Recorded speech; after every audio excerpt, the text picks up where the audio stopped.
Hey guys, tonight we are peeling back the rough spun curtain of time to explore what it was really like to stumble into a medieval tavern. Imagine the scent of wood smoke roasting meat and damp wool all mingling with the slightly unnerving aroma of unwashed bodies and stale ale. It's a far cry from your local clean, well-lit pub, I assure you. Forget charming hobbit inns. This is the real deal. Warts and all, and speaking of warts, well, let's just say medieval hygiene standards mean you probably won't survive this without at least a mild existential crisis about sanitation. We're going to experience the sights, sounds, smells, and maybe even the sticky floor beneath our feet. So before you get comfortable, take a moment to like the video and subscribe, but only if you genuinely enjoy what I do here. And hey, I'd love to know where you're tuning in from and what time it is for you. Drop it in the comments below. It's always fascinating to see our little community spread across the globe. Now, dim the lights, maybe turn on a fan for that soft background hum, and let's ease into tonight's journey together. The path beneath your worn leather shoes, or perhaps just your toughened bare feet if you're particularly down on your luck, is less a road and more a suggestion. It's late afternoon and the sun, a smear of orange through the hazy, wood smoke-filled sky, is already threatening to abandon you to the twilight. Autumn has laid its damp, chilly hand on the land, and the track is a treacherous soup of mud, decaying leaves, and things you'd rather not inspect too closely. Each step is a gamble. One moment your foot lands on a surprisingly firm patch. The next you're sinking ankle-deep with a squelch that echoes a little too wetly in the quiet air. You can already feel the damp seeping into your socks, assuming you even have any. A cart, probably a farmer's, rumbled past an hour ago, its heavy wooden wheels carving even deeper ruts into the mire, and you're still flicking mud from your tunic. Honestly, Waze would have a complete meltdown out here. Its little car icon would just spin in circles, utterly defeated. You trudge onward, your shoulders aching from the weight of, well, not much probably. A small satchel with a hunk of stale bread, maybe a wooden cup, and if you're fortunate, a thin blanket. The trees on either side of this apology for a path are gnarled and skeletal, their remaining leaves a melancholy brown. Occasionally a gust of wind sighs through them, carrying with it the scent of damp earth, rotting wood, and faintly the promise of human habitation wood smoke.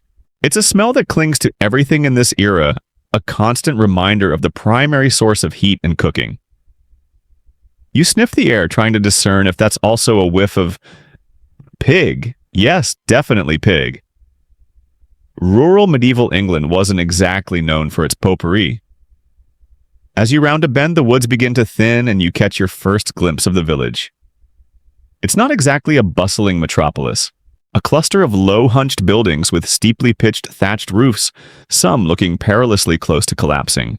Dark smoke, thicker now, curls lazily from smoke holes or rudimentary chimneys.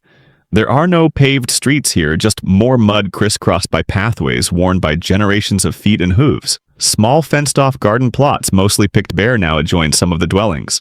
You can see the dark, narrow strips of plowed land, stretching away from the village, the communal fields of the manorial system, where serfs and some freemen toil. In fact, the maintenance of roads like the one you're on, or rather the lack of maintenance, was a constant issue. Local lords were technically responsible for the upkeep of roads and bridges within their lands, but it was often an overlooked duty or the funds were diverted elsewhere. Hence your current mud-caked predicament. A few villagers are visible. A woman in a drab, shapeless kirtle of rough wool beats a piece of cloth against a rock near a murky stream. Laundry day, medieval style. She glances up as you approach, her expression unreadable, a mixture of weariness and suspicion. Strangers aren't always a welcome sight. Further on, a man, his back bent from labor, leads a dispirited-looking donkey laden with firewood. He barely acknowledges you, his face weathered and grimy. Their clothes are simple, practical, and in various shades of brown and gray. Think downtrodden chic, but without the chic. You see a group of children, their faces smudged with dirt, playing a game with stones near a crooked fence, their laughter surprisingly bright in the otherwise subdued atmosphere.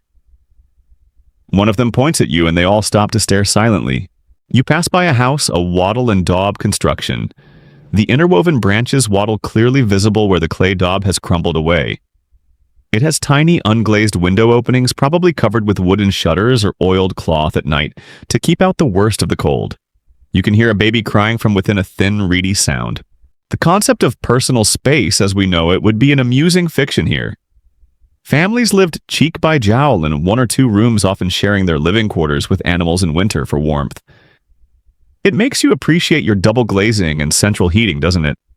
Historians still argue whether the daily life of a medieval peasant was unremittingly bleak, or if there were more moments of joy and community spirit than the often grim historical records suggest. Looking at the exhausted faces, the dilapidated structures, the ever-present mud, it's hard to picture a laugh-a-minute lifestyle. Still, resilience is a human trait.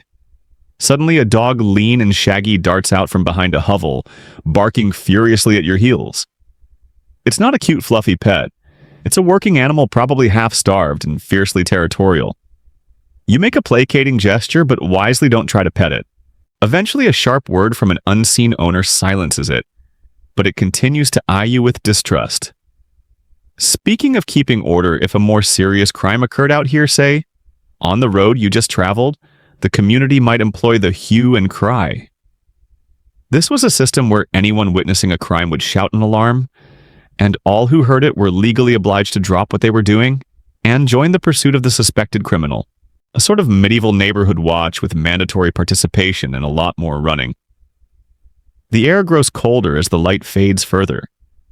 You pull your cloak if you have one tighter around you, and then a different scent starts to weave its way through the dominant notes of mud and wood smoke. It's a malty, slightly sweet, slightly sour aroma. Ale. And beneath that something savory cooking. Onions, perhaps, or a stew of some kind. Your stomach, already rumbling from that stale bread, gives a hopeful gurgle. You see it now set a little apart from the other hovels, perhaps a bit larger, with a crudely painted sign swinging creakily in the breeze. An unidentifiable blob that might be a boar's head, or possibly a turnip. It's the tavern, or depending on its license and what it offers, an inn or an alehouse. Your destination finally, a beacon of dubious promise in the gathering gloom. That sign, a smear of paint on weathered wood swings, with a rhythmic, mournful creak that seems to count down the seconds until full dark. As you draw closer, you can make out that it is indeed supposed to be some kind of animal head, perhaps a pig after a particularly nasty argument with a cartwheel. Or maybe it's art. You know, medieval abstract. Your hopes aren't exactly soaring for a Michelin star experience based on the artistic merit displayed. The building itself is long and low built of rough-hewn timber beams and wattle and daub infill, much like the village houses, but perhaps a little sturdier, or at least aspiring to be. A couple of grime-encrusted small windows, more like slits, glow faintly from within, offering tantalizing, if somewhat dubious, hints of warmth and light. There's no bouncer at the door, no velvet rope, just an overwhelming sense of enter at your own risk. You reach the entrance. The door is a beast. Heavy dark oak planks, scarred and stained, held together by thick iron bands that are rusted a deep, angry brown. It's less a door and more a collection of planks with commitment issues reluctantly agreeing to form a barrier. There's no fancy handle, just a primitive iron latch, or perhaps you just lean your shoulder into it. You brace yourself, give it a hefty shove, and it groans open with the sound of a coffin lid being reluctantly prized. You probably should have knocked, but there's no "please wait to be seated" sign, is there? The moment the door gives way, you're hit by a wall. Not a physical wall, though, given the density of bodies you'll soon encounter, it's a close second. No, this is a wall of pure, unadulterated sensory overload. First, the noise. A raucous, churning wave of human sound, laughter harsh and loud, arguments already half slurred and aggressive, a snatch of a song bawdy and off-key bellowed from a corner, the clatter of wooden cups or pottery mugs slammed onto rough tables, the scrape of benches, and underlying it all a constant, indistinct murmur of dozens of conversations colliding and tangling in the smoky air. It's like someone threw a barn party and invited everyone, including the livestock, and then turned the volume up to 11 medieval style. Then the smell. Oh, the smell. It's a complex layered assault on your nostrils, an unholy potpourri that your 21st century nose is entirely unprepared for. The warm, yeasty aroma of ale, both fresh and stale, is dominant, but it's aggressively shouldering its way through a miasma of wood smoke again. It's everywhere, unwashed. Human bodies packed close together. Damp wool, wet leather, cheap tallow candles giving off a fatty, acrid scent, and the faint but persistent undertone of stale sweat. Somewhere in that heady mix, there might be the aroma of the promised food, but it's currently losing the olfactory battle. Remember how your shoes were feeling a bit damp? Now, the inside of your nose feels a bit damp too, and not in a good way. The air quality index here is probably, abandon all hope ye who breathe here. Your eyes struggle to adjust to the gloom. The primary sources of light are a large, smoky hearth at one end of the long room, where a fire crackles and spits, and a few flickering rushlights or tallow candles scattered on tables. Rushlights, a particularly charming medieval invention, were made by dipping the dried pith of a rush plant into melted animal fat. They were cheap, but they smoked terribly and gave off a pretty meager glow. You can see why early to bed, early to rise was a popular mantra. After dark, seeing anything was a luxury. The interior is a study in brown and shadow. The walls are dark with accumulated soot and grime. The ceiling beams low and threatening to an unwary forehead. The floor. Well, it's likely bare earth or perhaps strewn with rushes or straw. This was a common practice. Layers of rushes or straw were put down on the floor to absorb spills, mud, and other detritus. Quirky tidbit for you. These rushes weren't changed very often, sometimes only once or twice a year. So you're essentially walking on a compacted historical record of everything that's been dropped, spilled, or trodden in for months. Erasmus, visiting England in the late 15th, early 16th century, famously complained about these floors, describing layers of spittle vomit, the urine of dogs and men, ale dropping scraps of fish, and other abominations not fit to be mentioned. Sweet dreams, indeed. You try not to think about what's clinging to the bottom of your shoes now. The room is packed. Long, rough-hewn trestle tables and simple benches are crammed in, and nearly every spot is taken. It's a sea of faces, ruddy and animated in the flickering firelight, mostly male, though you might spot a few women. Perhaps the alewife herself, or a serving wench, or even a female patron, though that was less common depending on the specific area and time period. They are clad in the same earthy-toned coarse fabrics you saw in the village, their expressions ranging from boisterous merriment to sullen suspicion as they drink, talk, and shout. It's like a medieval Where's Wally, but everyone is Wally, and Wally is very, very grimy and probably 3 sheets to the wind. You take a hesitant step inside, letting the door thud close behind you, momentarily plunging the small area near the entrance into even deeper shadow before your eyes readjust. The immediate din lessens slightly now you're past the doorframe, but the heat and the smell intensify. There's no maitre d' to greet you, no welcoming smile.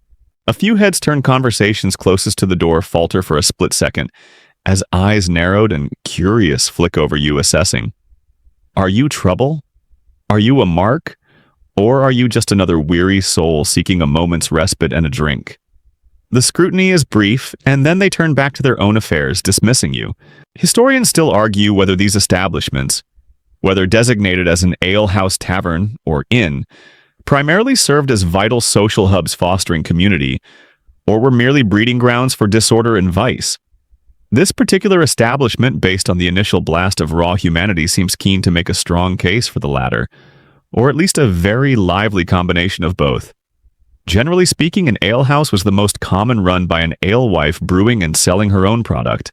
A tavern, which this might be aspiring to, often sold wine as well as ale, and might have slightly better, a very relative term, food. Inns were more for travelers, providing lodging and stabling. However, the distinctions were often blurred in practice, especially in smaller villages like this. Whatever its official designation, it's clear this is a place where the hard edges of medieval life are temporarily softened by drink and company, or perhaps just sharpened to a finer point for arguments. You stand there for a moment, just inside the door, feeling a bit like an uninvited guest at a party that's already well underway and several centuries out of your comfort zone. The warmth at least is welcome after the chill outside. The smell less so. The noise is just A lot. Now, the challenge begins how to actually get a drink in this heaving mass of medieval merrymakers. All right, you've braved the entrance, endured the initial olfactory and auditory assault, and your eyes have somewhat pierced the gloom. The next hurdle, acquiring something to drink. There's no elegant bar with gleaming taps and a friendly bartender wiping down the counter here. You'll need to be proactive, possibly a little assertive, and definitely lucky. You scan the room, a chaotic tableau of shadowy figures, flickering lights, and the constant motion of raised cups and animated gestures. There isn't an obvious service area, no neatly labeled "order here" sign. You're basically looking for the source of the ale, the eye of the boozy hurricane. Your best bet is to locate the innkeeper or alewife, often found near the largest barrels or a slightly more substantial-looking table where transactions might be taking place. You spot a slightly clearer area near the hearth, where several large wooden barrels stand their staves bound with iron hoops, looking like the rotund older brothers of that barrel your head accidentally connected with. Back in that unfortunate incident involving the poorly stacked cargo on the merchant's vessel. Or was that just a bad dream? Never mind. A stout woman with flour-dusted hands and an expression that suggests she's seen it all twice. And wasn't impressed either time seems to be ladling liquid from one of these barrels into a motley collection of mugs and jugs. That's your target. Now getting to her. It's like trying to navigate a rush-hour tube train if the tube train was also a mosh pit, dimly lit, and everyone smelled of damp sheep. You begin to shoulder your way through the throng. "Excuse me," you mutter, but your voice is swallowed by the general din. You try a slightly more forceful, "Pardon me," which earns you a disgruntled glare from a burly fellow with a beard that looks like it could house a family of small rodents. He doesn't move, so you're forced to squeeze past your side, brushing against his decidedly damp tunic. You try not to think about what made it damp. Hygiene, remember, not a strong suit. People are packed onto benches, leaning against walls, even sitting on the floor in some corners. Conversations are loud and often involve a lot of gesticulating, so you have to dodge flailing arms holding sloshing mugs. One such mug narrowly misses your head, sending a spray of dark liquid arcing through the air. You feel a few drops land on your sleeve. Great, now you're authentically tavern-scented. Medieval ale, the beverage of choice, was quite different from the filtered, pasteurized, and carbonated beers we're used to. It was brewed from malted barley, or sometimes oats or wheat water and yeast. Hops, which give modern beer its bitter flavor and act as a preservative, were not widely used in English brewing until the 15th century. And even then, their adoption was slow. Before that, brewers might use grute, a mixture of herbs and spices like bog myrtle, yarrow, or heather, to flavor the ale, but often it was unflavored, relying solely on the malt for its taste. This ale would have been cloudy, served at room temperature or cellar temperature if you were lucky, and had a relatively short shelf life. It also came in varying strengths. There was the strong stuff, sometimes called best ale, and then there was small ale, or table beer, which was weaker, less alcoholic, and often consumed by everyone, including children, because water sources were frequently contaminated and considered unsafe to drink. So drinking ale wasn't just for fun. It was often a nutritional staple and a safer alternative to water. The fact that the average medieval person drank gallons of ale per year is less about a rampant culture of inebriation, though there was plenty of that and more about basic hydration and caloric intake. What a way to get your fluids! Almost makes you miss plain old water. As you continue your perilous journey towards the ale barrels, you step on something soft. You don't look down. Some mysteries are best left unsolved. You finally reach the slightly less congested area near the hearth, where the alewife is indeed dispensing drinks. She's a formidable figure, her face ruddy from the fire, and exertion her sleeves rolled up past her elbows. She doesn't smile. This isn't a customer service job. It's a battle for survival, probably against both rowdy customers and dwindling profit margins. There's a rough semblance of a queue, or at least a cluster of people waving coins and empty mugs in her general direction. You join the scrum. Someone jostles you from behind hard. "Watch it, Cully," a voice growls. You murmur an apology without turning around. No point in starting trouble before you've even had your first drink. Eventually, you catch her eye. You hold up a coin, probably a small silver penny or a groat if you're feeling flush, though a simple ale might only cost a farthing or a halfpenny. Historians still argue whether a standardized pricing for ale existed, or if it wildly fluctuated based on harvest location and the alewife's mood. Given her current expression, you suspect the latter might play a significant role. She nods, curtly snatches your coin, no contactless payment here obviously, and grabs a nearby wooden tankard. It's seen better days. It looks like it's been gnawed by something or someone. She plunges it into one of the barrels, fills it with a dark, murky liquid, and thrusts it at you. No ice, no slice of lemon. No enjoy your drink. Just the ale. You take it. The tankard is sticky. Of course it is. This leads us to a rather quirky tidbit. Tankards and cups weren't always washed between uses. A quick rinse if you were lucky. More often they were just refilled. So you might be sharing a cup of kindness yet with everyone who's drunk from that tankard today, yesterday, and possibly last Tuesday. The medieval concept of germ theory was, shall we say, underdeveloped. You retreat from the service area, clutching your prize, scanning for a tiny patch of unoccupied space where you can actually drink it. Every inch of bench seems taken. You might have to stand or perhaps find a relatively clean patch of wall to lean against. Or if you're truly desperate and somewhat brave, ask to share a bench. Is this spot taken? You might venture gesturing to a sliver of wood between two large ale-soaked individuals. Their response could range from a companionable grunt of assent to a belligerent glare. It's all part of the tavern experience, like an extreme version of musical chairs where the penalty for losing isn't just standing, but potentially offending someone who looks like they wrestle bears for a hobby. You find a small gap at the end of a bench near a smoky wall sconce, squeeze in, and finally tentatively bring the tankard to your lips. You take that first cautious sip of ale. It's an experience. Not necessarily a good experience by modern standards, but certainly memorable. It's lukewarm for starters and decidedly flat. The taste is earthy, malty, and slightly sweet, with a noticeable sour tang that might be an intentional part of the brew, or just a sign that it's been sitting in that barrel a little too long.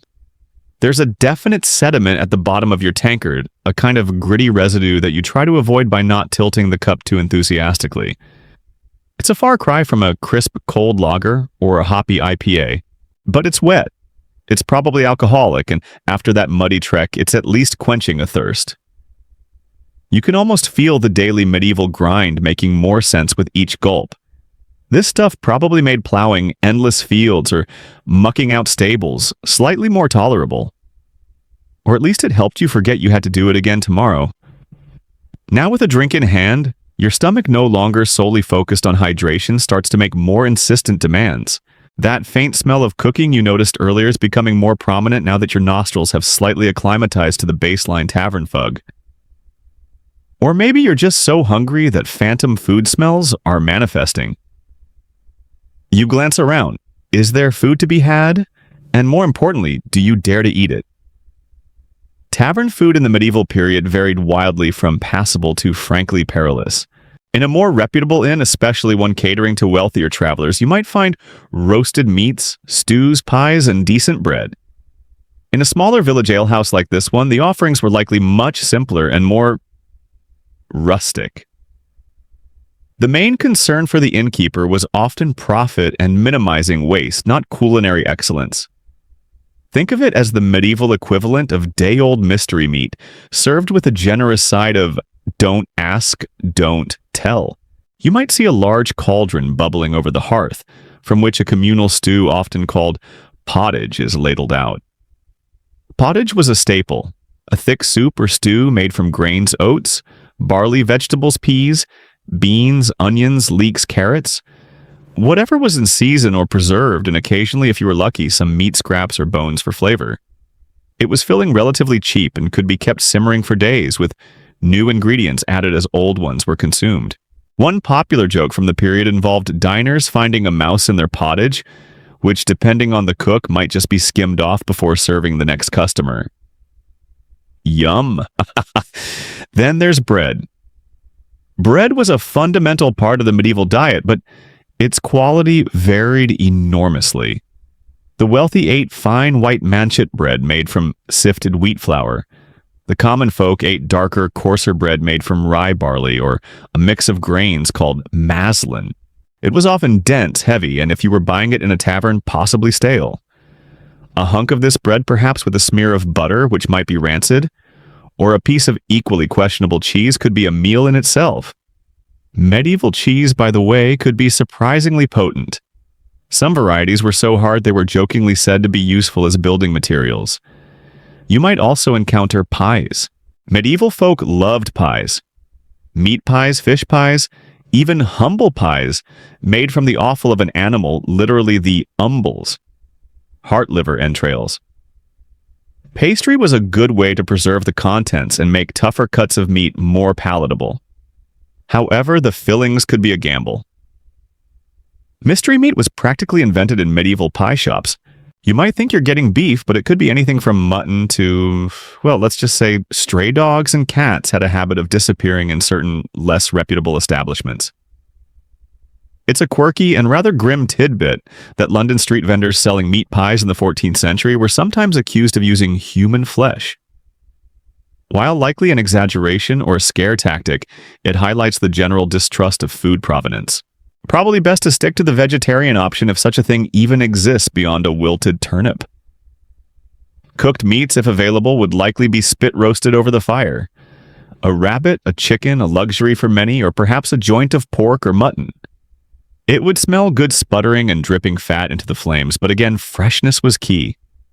Without refrigeration, meat spoiled quickly. Tavern keepers might try to disguise the taste of slightly off meat with strong spices like pepper-expensive ginger or mustard if they could afford them. Or they might just hope their patrons were too drunk to notice. You know, like serving that slightly past its sell-by-date sausage at 3 a.m. after a night out. Same principle, different century. Looking around your current establishment, the menu seems limited. You see a man gnawing on something that looks suspiciously like a very large, greasy bone with minimal meat attached. Another is dipping dark, hard-looking bread into his ale, presumably to soften it enough to chew without losing a tooth. You don't see any grand feast being laid out.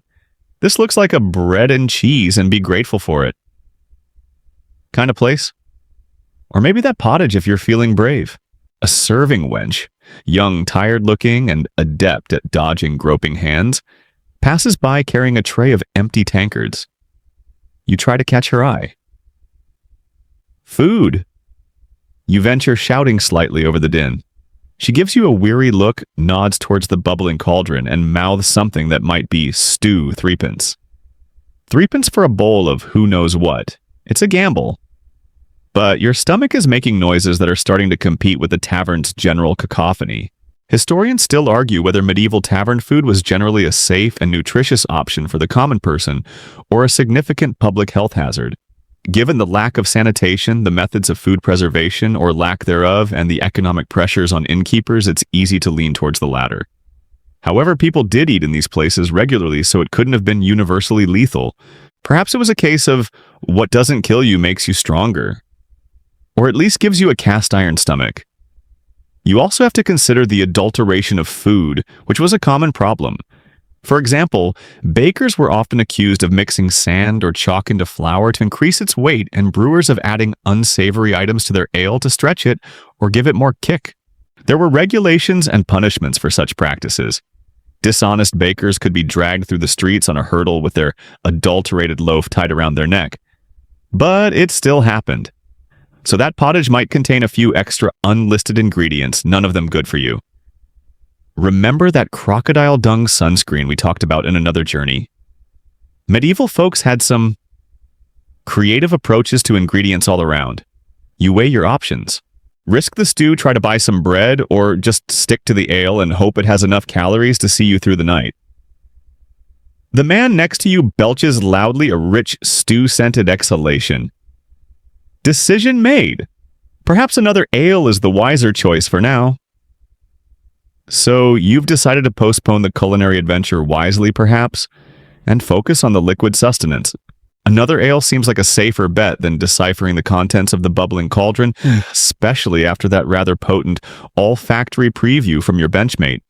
As you nurse your second third, the smoky dimness and the general merriment make counting tricky tankard of cloudy ale. You start to soak in more of the atmosphere, beyond your immediate concerns of hunger and thirst.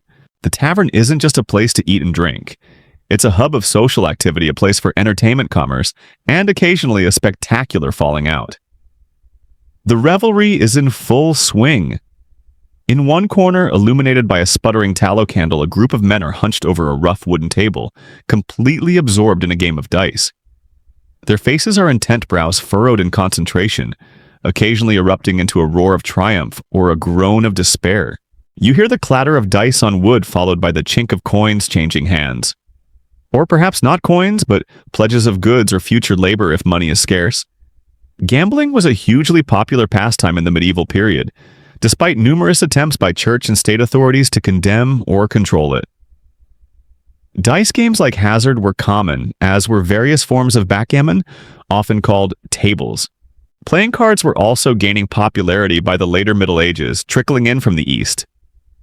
These weren't always friendly games either. Tempers frayed by ale and the prospect of losing meager earnings could flare up quickly, and a disputed dice roll could easily escalate into flying fists or worse-drawn daggers. You make a mental note to give that particular corner a wide berth. No need to accidentally become collateral damage in a debate over a loaded die. In another part of the room, a man with a weathered face and a mischievous glint in his eye is holding court, regaling a small, captivated audience with a story. He gestures dramatically with his free hand, his voice rising and falling with the narrative occasionally pausing for swig of ale or for theatrical effect. Medieval society, largely illiterate, had a strong oral tradition. Storytelling was a vital form of entertainment, and a way of passing on news legends, morality tales, and outright gossip. He might be recounting a well-known fable, a local scandal, the daring exploits of a probably fictional knight, or perhaps some bawdy tale designed to elicit hearty, ale-fueled laughter. You catch a few snippets. Something about a cunning fox, a gullible priest, and a missing chicken. Classic. This is the medieval equivalent of binge-watching a Netflix series, except the special effects are all in your imagination, and the storyteller might forget the ending if he has too much ale. Music too often filled these spaces. You don't see any dedicated minstrels tonight. No lute players or fiddlers serenading the patrons for a few coins, though that was certainly common in larger or more prosperous establishments. However, someone emboldened by drink might spontaneously burst into song. Earlier you heard that rather off-key bawdy ditty. Now, from another table, a more melancholic, surprisingly tuneful voice starts up with a slower, more mournful ballad. Others join in a little unsteadily, creating a ragged but heartfelt chorus that briefly overrides the general din. Songs about lost love, heroic deeds, or just the hardships of daily life provided a shared emotional outlet. The mainstream historical fact here is that music was an integral part of medieval life, from sacred church music to the secular tunes sung in fields and taverns. Everyone, regardless of social standing, would have known a repertoire of common songs. But it's not all good, clean fun or even slightly grubby fun. The risks are palpable. You've already noted the potential for gambling-related violence. Brawls could erupt over almost anything: a perceived insult, a spilled drink, an unwelcome advance towards a serving wench or someone else's wife, or just plain drunkenness leading to belligerence. Medieval people were often quick to anger, and notions of honor could be fiercely defended, often with fists or whatever came to hand. A wooden stool makes a surprisingly effective, if somewhat clumsy, weapon. The innkeeper, that formidable woman you saw earlier, might try to break things up perhaps, with a hefty club kept behind the counter for just such occasions, or she might just let them get on with it as long as they don't break too much of her property. There were no bouncers in fluffy jackets and earpieces here. Order was maintained or not by the sheer force of personality of the proprietor or the collective will of the less drunk patrons. You witness a minor altercation flare up near the door. Two men, faces flushed, are shouting at each other, chests puffed out. One shoves the other. For a moment, it looks like it's about to escalate, but then a larger, even more intimidating figure, possibly a friend of one of them, steps in, says something sharp and low, and the tension deflates though the angry muttering continues. Close call. You take another sip of your ale, feeling a bit like you're watching a particularly unpredictable reality TV show, but with significantly worse hygiene and a higher chance of actual injury. Historians still argue whether taverns contributed more to social cohesion by providing a shared space for community or to social disorder through excessive drinking and violence. Based on tonight's observations, it seems to be a delicate and often shifting balance between the two. One minute, it's a song-filled communal experience. The next, it's a prelude to a punch-up. And then there's the risk of theft. In such a crowded, dimly lit, and often chaotic environment, opportunistic thieves thrived. A carelessly placed purse, a cloak left unattended. These could vanish in an instant. Pickpockets, known as cut purses because they would literally cut the strings that attached a purse to a belt, were common. You instinctively check that your meager possessions are still secure. The general advice was to keep your wits about you and your valuables close. It's a bit like navigating certain modern-day tourist hotspots, really just with more straw on the floor and less chance of travel insurance covering your losses. Amidst all this potential for mayhem, people are also just talking, exchanging news from other villages, complaining about the price of grain, or the demands of the local lord, sharing jokes, arranging small business deals. For many, especially those in rural communities, the tavern was one of the few places to get news from the wider world carried by travelers or peddlers. It's a living, breathing, slightly dangerous information exchange. One quirky tidbit is that some taverns even acted as informal labor exchanges where employers could find workers for day jobs. So that burly fellow you squeezed past might be here hoping to get hired for tomorrow's threshing. The tavern is a microcosm of medieval life, full of contradictions, camaraderie, and the constant simmering possibility of things going sideways. As the evening wears on, and the smoke from the hearth and the tallow candles thickens the air into a hazy soup that stings your eyes, you take more notice of the diverse cast of characters crammed into this medieval hub.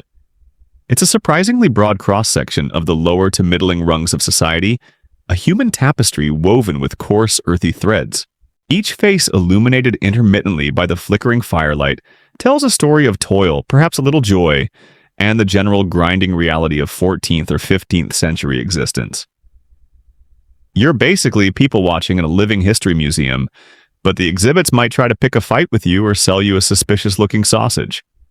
There are the local peasants, the backbone of the agricultural economy. Their hands are calloused and ingrained with dirt, their faces weathered by sun and wind. They're drinking ale, probably small ale, as it was cheaper, and their conversation, when you can catch snatches of it over the general hubbub, revolves around the harvest, the state of their livestock, the upcoming tithes to the church, or the exactions of their manorial lord. Their clothes are simple tunics, breeches, and hoods made of rough wool or linen, dyed in dull shades of brown-gray, or perhaps a faded green or blue derived from woad or weld. For them, the tavern is a brief respite from back-breaking labor in the fields, a chance to unwind, share grievances, and feel a sense of community. You see one old farmer, his face a roadmap of wrinkles, slowly nodding off over his drink, his body slumped with exhaustion. Even in revelry, the weariness of his life is apparent. Then there are the artisans or craftsmen from the village, perhaps a blacksmith, still faintly smelling of soot and metal, or a carpenter with wood shavings clinging to his clothes. They might be slightly better off than the agricultural laborers, their conversation perhaps a bit more animated, discussing the price of materials, a new commission, or complaining about the quality of an apprentice's work. Their clothing might be a little sturdier, perhaps with a leather apron or jerkin, indicating their trade. They might be drinking the stronger ale, able to afford a bit more indulgence. They form their own little clusters, talking shop and reinforcing their professional identities. It's networking medieval style. Fewer LinkedIn requests, more ale-sloshing handshakes. Travelers like yourself are also present, though perhaps in smaller numbers in a village this modest. You can spot them by their slightly more varied attire, perhaps carrying a more substantial pack or wearing sturdier boot, signs of having been on the road. They might be merchants on their way to a larger town or fair, their expressions wary as they keep an eye on their goods if they were foolish enough to bring them inside. Or perhaps they're pilgrims en route to a distant shrine seeking a simple meal and a blessing from their fellow drinkers, or at least directions. One such traveler, a man with a long cloak and a dusty hat, sits alone observing the room with a keen, slightly detached air, much like you. He catches your eye for a moment, a flicker of mutual recognition, the outsiders sharing the same smoky air. You might see a pardoner, one of those rather controversial figures who sold papal indulgences, promising remission from sin in exchange for cash. Chaucer's pardoner, with his bag full of fake relics, gives you a pretty good idea of the type, smooth-talking, avaricious, and generally viewed with suspicion by many, even if his services were sought after. If there is one here tonight, he'd be easy to spot, probably trying to convince some worried-looking peasant that a small donation will shorten his time in purgatory. Historians still argue about the actual prevalence and impact of corrupt pardoners versus those who were genuinely operating within the church's admittedly complex framework for indulgences. But their presence in literature suggests they were a known and often lampooned feature of medieval society. Let's not forget the serving staff, if you can even call them that. The alewife, stout and commanding, we've already met, but there might also be a serving wench or two, darting through the crowd, delivering drinks, clearing or not clearing tables, and expertly deflecting unwanted attention. Their lot was not an easy one. Long hours, low pay, if any, beyond room and board, and constant harassment were often part of the job description. One quirky tidbit is that some alewives, or women running these establishments, were widows brewing and selling ale, being one of the few respectable ways a woman could earn an independent living.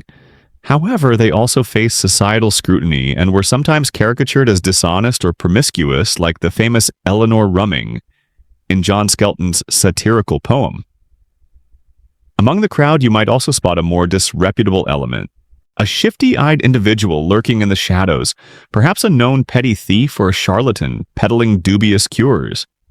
Maybe a couple of rough-looking men who seem a bit too interested in the contents of other people's purses. The tavern was a magnet for all sorts, and while it fostered community, it also provided cover for less savory activities. It wasn't uncommon for people to conduct clandestine meetings here or for stolen goods to be fenced. It's the original wretched hive of scum and villainy, though perhaps with slightly better ale than on Tatooine. And of course there's you, the silent observer, the time traveler trying to blend in while simultaneously taking mental notes for your bedtime history script. Your clothes are probably all wrong. Your accent, if you dared to speak much, would be incomprehensible. And your 21st century sensibilities about personal space and germ theory are being severely tested. But for now, you are just another face in the smoke, another body adding to the warmth and the noise. The stories exchanged are as varied as the people. A merchant might bring news of distant political events, albeit filtered and distorted through many retellings. A pilgrim might share tales of miracles or relics encountered on their journey. A local farmer might grumble about a bad harvest or a sick cow. Soldiers, if any, are present, perhaps returning from a campaign or garrisoned nearby, would share stories of battle, inevitably embellished. The mainstream historical fact is that information traveled slowly and unreliably, often through word of mouth, in places exactly like this. This oral culture was rich with folklore, local legends, and a good dose of superstition. You hear someone at a nearby table speaking in hushed tones about a strange light seen in the woods, immediately followed by speculation about fairies or witches. This tavern is not just a place to drink.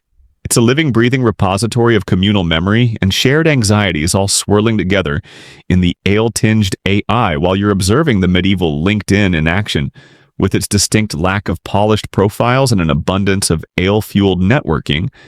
Your attention might drift to the person nominally in charge of this chaotic establishment, the innkeeper or alewife.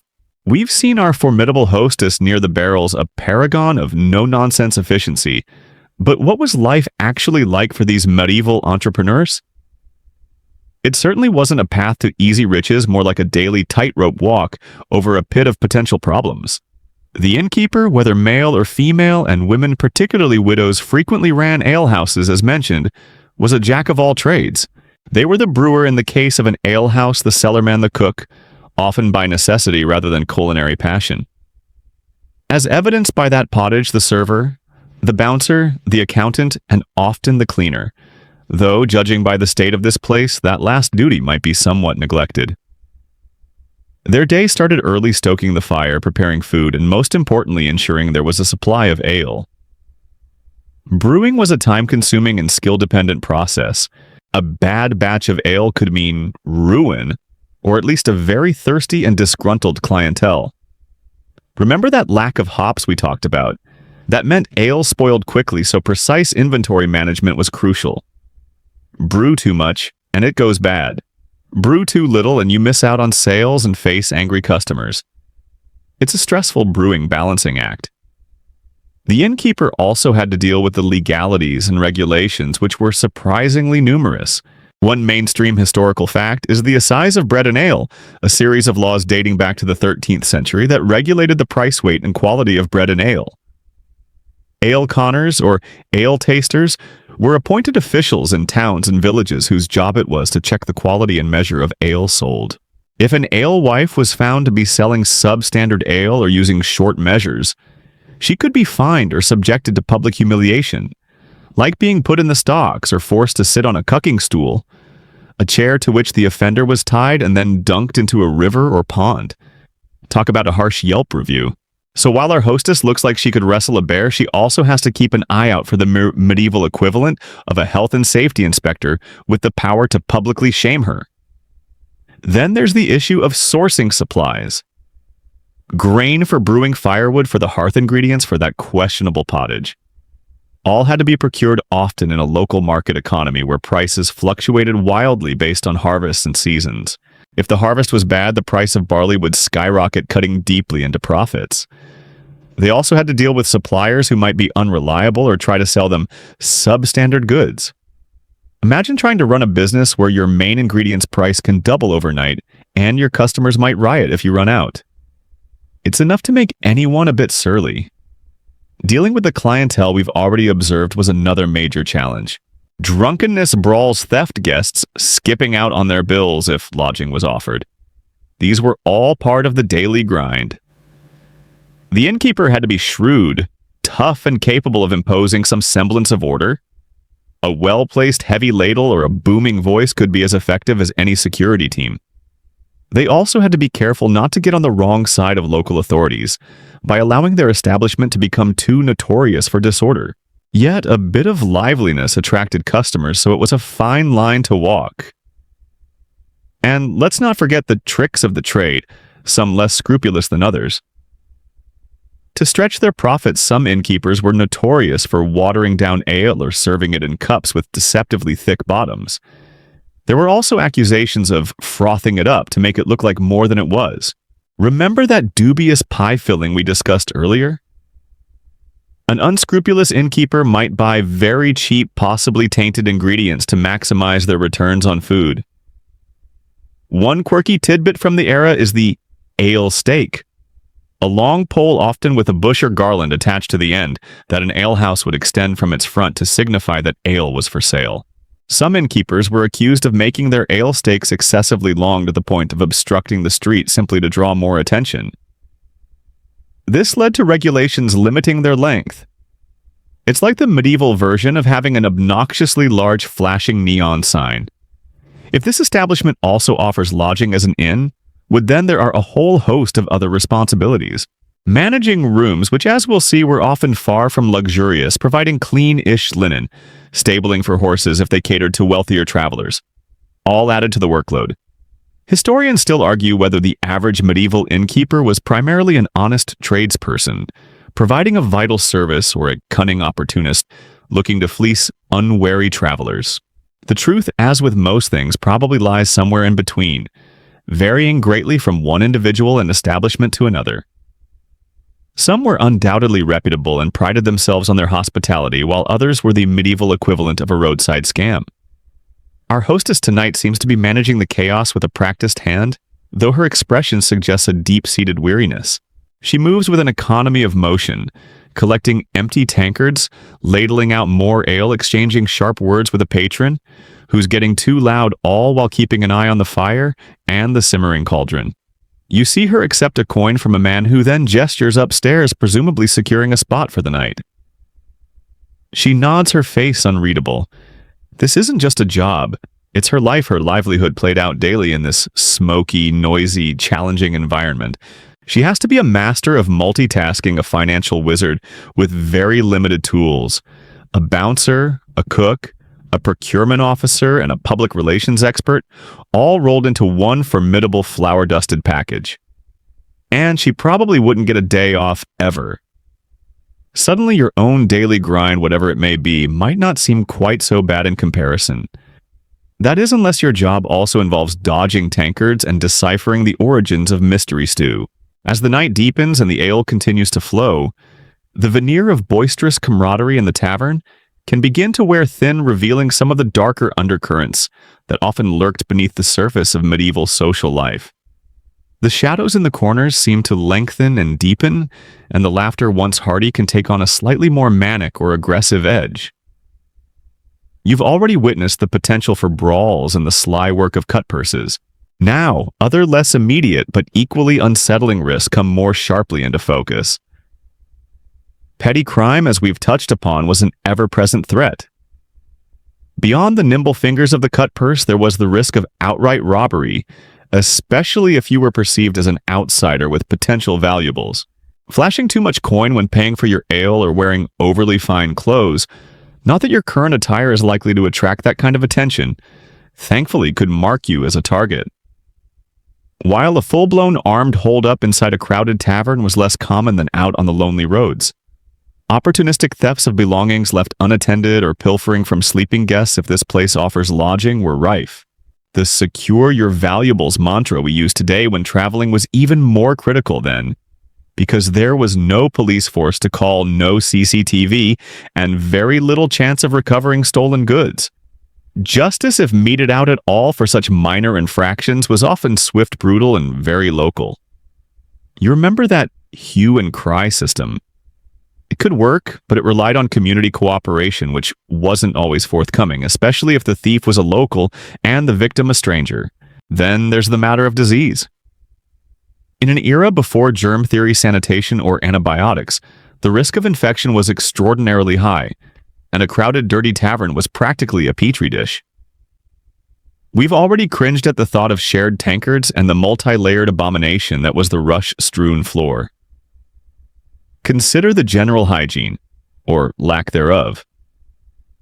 People rarely bathed water sources were often contaminated, hence the popularity of ale and illnesses spread like wildfire. Colds, influenza, dysentery, skin infections. These were common companions. If someone near you is coughing or sneezing, and let's be honest, several people probably are directly into the shared smoky air, you're getting a full medieval dose of whatever they're carrying. Remember that delightful Erasmian quote about the floors with spittle and vomit? Think about the aerosols. You're practically marinating in medieval microbes. Food poisoning was another significant danger, as we explored when contemplating that bubbling pottage. Meat that wasn't fresh, contaminated water used in cooking, or simply unclean food preparation practices could lead to severe stomach upsets or worse. There were no food safety regulations as we know them. An innkeeper trying to cut costs might knowingly use ingredients that were past their prime. The phrase, buyer beware, applied to pretty much everything, especially consumables. The quirky tidbit here is that some medieval medical theories actually inadvertently encouraged risky practices. For instance, the humoral theory, which posited that health depended on a balance of 4 bodily fluids. Blood phlegm, yellow bile, black bile sometimes led to cures that were far worse than the disease. If you got sick after eating tavern stew, your local physician might recommend bleeding you or making you vomit further, which probably wasn't going to help much with a case of aggressive salmonella. The tempers of the patrons, fueled by ale and the often harsh realities of their lives, were another constant source of potential trouble. We saw a minor scuffle de-escalate earlier, but it wouldn't take much for a real fight to break out. Insults perceived or real could quickly lead to violence. This wasn't just about fists either. Many men, especially travelers or those of slightly higher status, carried daggers or knives for self-defense or as everyday tools. In a heated moment, these could easily be drawn. The mainstream historical fact is that homicide rates in medieval Europe were significantly higher than in most modern Western societies. While not every tavern brawl ended in death, the potential for serious injury was very real. You're not just risking a black eye, you could be risking a punctured lung. Historians still argue whether medieval taverns were actively policed or if they were largely self-regulating spaces where minor infractions were tolerated up to a point. In larger towns, there might be a watch that patrolled the streets and could intervene in serious disturbances. But in a small village like this, the innkeeper and the patrons themselves were often the only law. The problem was their definition of serious disturbance might be very different from yours. A bit of shouting and shoving might be considered normal evening entertainment. Beyond the immediate physical dangers, there was also the darker side of human interaction that such places could facilitate. Gambling, as mentioned, could lead to ruinous debt and desperation. Prostitution, while perhaps more common in urban inns or specific brothel districts, was not unknown in taverns often conducted discreetly by serving wenches or women down on their luck, trying to earn a few extra pennies. The tavern could be a place where vulnerabilities were exploited. If you looked lost, alone, and naive, someone might try to take advantage of you, whether through a rigged game of dice, a deceptive business deal, or by luring you into a more dangerous situation. It's a world where a healthy dose of cynicism and a keen awareness of your surroundings were essential survival tools. Not unlike navigating the internet today, come to think of it. Lots of interesting interactions, but you always have to be wary of the trolls and the scammers. As the night draws on, some patrons are visibly very drunk, slumping over tables, speech slurred, coordination gone. This level of inebriation brings its own set of risks. Accidental injuries falling into the fire, a very real danger with open hearths, or becoming an easy target for thieves. You see one man try to stand sway precariously and then collapse back onto the bench, much to the amusement of his companions. It's all part of the tavern's raw, unfiltered spectacle of human behavior. The good, the bad, and the distinctly unsanitary all crammed under one smoky roof.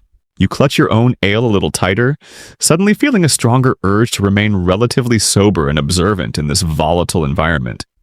The fire in the hearth is now more embers than leaping flames, casting long, dancing shadows that make the already dim tavern seem even more mysterious and perhaps a little menacing. The initial cacophony has subsided somewhat, replaced by a lower, more subdued hum of conversation punctuated by the occasional snore from a thoroughly inebriated patron who has given up the ghost and slumped over a table using his arms as a makeshift pillow. His dreams are probably as murky as the ale he consumed. The air, if possible, feels even thicker, a palpable blend of old smoke-stale ale and unwashed humanity. You're starting to feel the effects of your own drinks, a slight blurring at the edges of your vision. A comfortable warmth spreading through you, but also an increasing weariness from the constant vigilance and sensory input. The thought of continuing your journey tonight out into the dark, cold, and potentially dangerous unknown is deeply unappealing, which leads to the inevitable question: what are the lodging options like if you decide to stay the night? Well, let's just say if you're expecting a private room with an ensuite and a mint on your pillow, you are several centuries too early and in entirely the wrong establishment. The concept of personal privacy and sleeping arrangements was largely a luxury for the very wealthy. For most people, including those seeking a bed in a medieval inn or a more humble alehouse that offered lodging, sleeping was often a communal affair. If this place is primarily an alehouse that occasionally lets out a bit of floor space, your bed might literally be just that. A spot on the rush-strewn floor, perhaps near the dwindling fire for warmth, if you're lucky and early enough to claim it. You'd use your own cloak as a blanket, your satchel, if you have one, as a pillow, and hope that no one steps on you in the dark or decides your meager belongings are worth pilfering. You'd also be sharing your sleeping space with an assortment of other travelers, snoring companions, and quite possibly the resident population of fleas, lice, and rodents who also call the tavern floor home. Remember our friend Erasmus and his complaints about the floors? Imagine sleeping on that. It's not exactly a 5-star experience, more like 0-star camping, with a higher risk of communicable diseases and waking up with someone else's foot in your face. If this establishment is a proper inn, even a modest one, there might be actual beds. But don't get your hopes up too high. A bed in a medieval inn often meant a large shared mattress, possibly stuffed with straw or flock wool scraps, or rags laid on a simple wooden frame or directly on the floor. And when I say shared, I mean shared. It was perfectly common for 2, 3, or even more strangers to share the same bed, often sleeping head to toe to maximize space or simply for warmth. You'd pay your fee, perhaps a penny or two for a spot, and the innkeeper would assign you to a bed regardless of who else was already in it, or would be joining you later. The notion of refusing to share a bed with a complete stranger, perhaps a snoring, smelly, possibly diseased stranger, would have seemed rather precious and odd. Get in, keep warm, and don't complain was probably the unspoken motto. It's a level of enforced intimacy that most of us today would find deeply unsettling. You could try to pay extra for a private bed, but even that might just mean you had the straw pallet to yourself in a room, still shared with many others. Linen, if provided, was unlikely to be changed with every guest. You might get sheets that had already hosted a whole legion of weary travelers before you. Fleas and lice were so common that people barely remarked on them. They were just an accepted part of life, like mud or bad ale. One quirky tidbit is the truckle bed, a low bed on wheels that could be stored underneath a larger main bed. This was often occupied by servants or children. If you were of lower status, you might find yourself on the truckle bed, practically on the floor, while higher status guests got the main bed above. It's a charmingly literal representation of the social hierarchy, even in sleep. Rooms, if there were separate rooms rather than just one large dormitory space, were often small, drafty, and sparsely furnished. A stool, perhaps a chest, and the aforementioned bed, say. Windows, if any, would be small, unglazed, and covered with wooden shutters or oiled cloth, doing little to keep out the cold or the noise from downstairs if the revelry continued late. The concept of soundproofing was still many centuries away. You'd hear every cough, snore, and nocturnal wanderings of your fellow guests. Security for your belongings while you slept was also a major concern. While some inns might have offered a locked chest for valuables most of the time, you slept with your money pouch tied securely to your body and hoped for the best. Stories abound of thieves who specialized in creeping into dormitories and skillfully relieving sleeping guests of their possessions. You'd go to sleep with a few coins and wake up with nothing but a headache from the ale and a fresh collection of flea bites. The mainstream historical fact here is that medieval inns played a crucial role in facilitating travel and commerce, providing necessary infrastructure for a mobile population, whether they were merchants, pilgrims, messengers, or soldiers. Without these places, long-distance travel would have been nearly impossible for most. However, the quality and comfort varied enormously. Chaucer's pilgrims on their way to Canterbury stay at the Tabard Inn, which is depicted as a relatively comfortable and well-run establishment. But for every tabard, there were likely dozens of much rougher, more basic places offering little more than a roof and a shared louse-ridden bed. Historians still argue whether the communal sleeping arrangements fostered a sense of camaraderie among travelers, or were simply a source of constant discomfort and anxiety. Perhaps it was a bit of both. Sharing a bed with strangers might lead to shared stories and a sense of common experience, but it could also lead to arguments, theft, or catching your bedfellow's particularly nasty cough. You look around the tavern at the few remaining conscious patrons and the several unconscious ones. The floor looks incredibly uninviting. The thought of squeezing onto a straw mattress with one of the more aromatic locals is even less appealing. Maybe another ale just to fortify yourself against the impending decision, or to render yourself unconscious enough not to care where you end up. That, or you bravely face the dark road again. The medieval slumber party options are looking grim. The dregs of your ale taste even more sour now, mirroring the slight queasiness in your stomach, and the growing realization that a night spent on this particular establishment's floor, amongst the rushes of questionable vintage and the chorus of snores, is a deeply unappealing prospect. The few remaining conscious patrons are mostly subdued, their earlier boisterousness drowned in flagons of ale. The formidable alewife is nowhere to be seen. Perhaps she's retired to her own hopefully cleaner sleeping quarters, or maybe she's just collapsed in a corner from sheer exhaustion. The fire is little more than a pile of glowing red eyes in the hearth, offering minimal warmth and even less light. The tavern, once a hub of raucous energy, now feels heavy, used up breathing stale air and the ghosts of the night's revelries. You've weighed your options. Risk the communal flea-ridden straw pallet upstairs if one is even available or affordable. Brave the muddy, compacted biological hazard that is the floor, or summon your remaining courage and step back out into the pre-dawn chill. Each choice comes with its own distinct set of medieval discomforts. You recall the feeling of the damp path from earlier, the unnerving quiet of the woods. But then you glance at a nearby sleeper mouth agape, emitting a sound like a malfunctioning bellows, and the decision starts to crystallize. Perhaps the unknown of the road is preferable to the known horrors of this particular lodging. You push yourself up from the sticky bench, your limbs stiff. The sudden movement sends a slight wave of dizziness from the ale, a gentle reminder of your earlier indulgences. You subtly check your few possessions, making sure everything is still where it should be. The act of leaving feels significant, like closing a particularly pungent and chaotic chapter. You move towards the heavy oak door, the one that groaned, such a reluctant welcome what feels like a lifetime ago. The floor still squelches slightly underfoot in places. You try not to think about it. It's the medieval equivalent of walking barefoot through a festival campsite on the final morning. Just don't look down, keep moving. The iron latch is cold to the touch. With a heave, you pull the door open, the same protesting groan echoing in the now quieter room. No one stirs. The few conscious souls are lost in their own ale-induced hazes, and the unconscious ones are well unconscious. A wave of surprisingly fresh cold air washes over you, a stark contrast to the thick, smoky fog you've been breathing for hours. It's like stepping out of a sauna into a cool night, clearing your head and stinging your lungs in a strangely welcome way. You step out. The village is utterly still cloaked in the deep, inky blackness that precedes the dawn.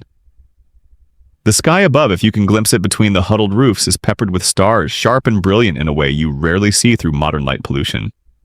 There's no moon tonight, or perhaps it's already set. The air is cold, carrying the damp scent of dew-laden earth and the ever-present fainter aroma of distant wood smoke.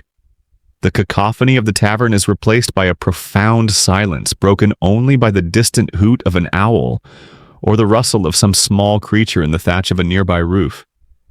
It's a stark reminder of how truly dark and quiet the world was before electricity. You stand there for a moment on the threshold between the raucous, messy human warmth of the tavern and the vast, indifferent silence of the medieval night. The experience inside feels almost dreamlike, now a strange interlude filled with rough faces, coarse laughter, the taste of flat ale, and the constant underlying threat of, well, everything. You didn't get a 5-star meal, you certainly wouldn't have gotten a good night's sleep, and you may have inadvertently shared germs with half the village.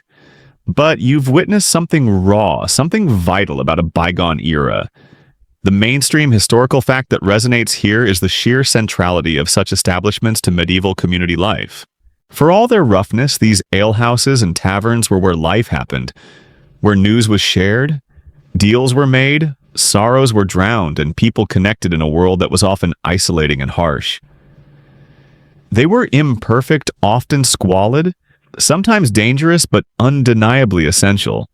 Looking back at the dark bulk of the tavern with only the faintest glimmer of ember light showing through a grimy window slit, it seems almost like a sleeping beast, a place of fleeting refuge and easy trouble of community and contagion. You consider the lives of the people you saw inside: the tired farmer, the boisterous gambler, the storytelling traveler, the weary alewife. Their world was so different from yours, constrained by hardship, superstition, and a social order that seems almost alien now. Yet in their pursuit of company, solace, and a good or at least strong drink, you can see a reflection of timeless human needs. Historians still argue, and likely always will, about the true quality of life for the average medieval person. Was it unremittingly awful, or were there simple joys and strong community bonds that modern life has lost? Perhaps the tavern in all its flawed glory held a bit of both. One last quirky tidbit comes to mind as you turn from the tavern door. Medieval people didn't necessarily drink ale purely for intoxication. Given the often unsafe drinking water, ale, especially small ale, was a vital source of hydration and calories even for children. The perpetual buzz often attributed to medieval society might have been less about hedonism and more about simple survival. It makes that tankard you had feel a little less like an indulgence and more like a practical necessity of the age, a slightly grittier version of a sports drink. You take a deep breath of the clean, cold air. The first hint of gray is starting to lighten the eastern horizon, a faint promise of dawn. The road ahead is still muddy, still uncertain. You have survived your visit to the Medieval Tavern, perhaps a little wiser, definitely smellier, and with a newfound appreciation for modern plumbing and hygiene standards. The raw, unfiltered, and often uncomfortable reality of that dimly lit, smoke-filled room will linger with you far longer than the taste of the ale. You adjust your cloak if you have one and begin to walk, your footsteps echoing slightly in the pre-dawn stillness, leaving the sleeping village and its chaotic heart behind you. The journey continues as it always does. Word count, 1043. The world you are leaving behind, the one that revolved around that smoky, noisy, vital tavern, feels 1,000 years distant already, though mere moments have passed since you pushed open its heavy door and stepped back into the cool embrace of the very early morning. The stars, which were so brilliant just a short while ago, are beginning to fade now, surrendering their nightly reign to the inexorable approach of the sun. A faint pearlescent light is seeping into the eastern sky, painting the undersides of any distant clouds with the softest hues of lavender and rose. The air remains crisp and carries the scent of damp earth, the clean smell of a world momentarily washed by the night's dew. Though you know the mud and grime of the village paths still lie in wait, the immediate sharp sensations of the tavern, the overwhelming smell, the constant din, the sticky touch of the tankard, begin to recede from the forefront of your mind. What remains is a deeper impression, a sense of having brushed against something authentically, almost brutally real. The resilience of the people, their ability to find cheer and community amidst hardship and squalor, the raw, unfiltered nature of their interactions. These are the things that will echo softly as you drift toward sleep. The anxieties of your own day, the little stresses and worries of modern life might seem a little more distant. Now perhaps put into a different perspective by this brief immersion in a world where survival itself was a daily victory. You feel the path beneath your feet growing softer, the imagined mud less an obstacle and more a gentle support.